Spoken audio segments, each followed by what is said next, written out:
حضرت شاہ جی رات 3 the time تے محمد اویس مرتضی سیالکوٹ تقریر کرتی تے کر کے جدو پنڈ وچ وڑیا تے اگاں ویکھیا بھی کتے بھونکن.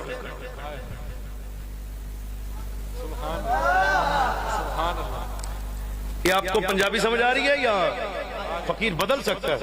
اچھا او بھاؤا کتے بھونک دین.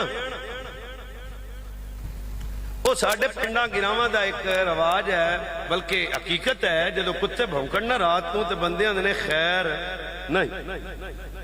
کوئی چوری کوئی ڈکیت کوئی ڈاکو گاؤں میں آ گیا ہے جس کی وجہ سے جانور جانور جانور بھونک رہے ہیں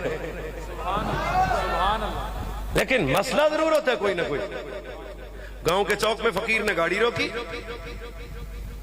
گاڑی روکی محمد حسین اس کا نام تھا. میں نے کہا محمد حسین ادھر آ. جی مولانا. میں کہا یار کتے ذرا چلا رہے ہیں بھونک رہے ہیں.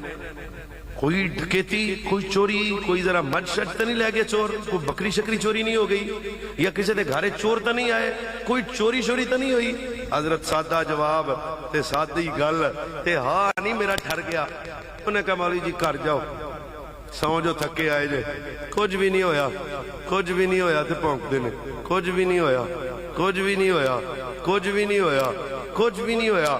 میں پھر جانا تو نہیں سی. اور خدا کرے سارے بندے میری سادہ جی گل نو خدا را مہمان سمجھ کے سن لو. انہیں پھر ایک شاہ جی جواب دیتا. انہوں نے کہا مولوی جی گل تو نہیں پتا تسی منڈے کھنڈے جے تانوں کی پتا انہاں گلاں دا اور بھی کوئی وجہ ہوندی جدوں اے بھونکدے نے نیری چوراں والی نہیں ہوندی. میں کہا کی گل ہے؟ انہوں نے کہا جے رات ویکھیا جے کیڑی ہے او تارے چمکدے نے بھونکدے نے او چمکدے نے او چمکدے نے او چمکدے نے. اس نے کہا مولانا مسئلہ چوری شوری کا نہیں ہے, وہ چمک رہے ہیں اور جب وہ چمکے تو پھر یہ واؤں واؤں کرتے ہیں. اور میں کہا بھاؤا میں نے ہونے سمجھ آئی نبی بندیاں تو کتیاں دی وضاحت کرنی سی. تاں واسطے فرمایا صحابی کل نجوم, اور میں قیامت تک جو صحابہ کو دیکھ کے ادب کرے گا وہ بندہ ہے اور جو صحابہ کا ذکر سن کے بھونکے گا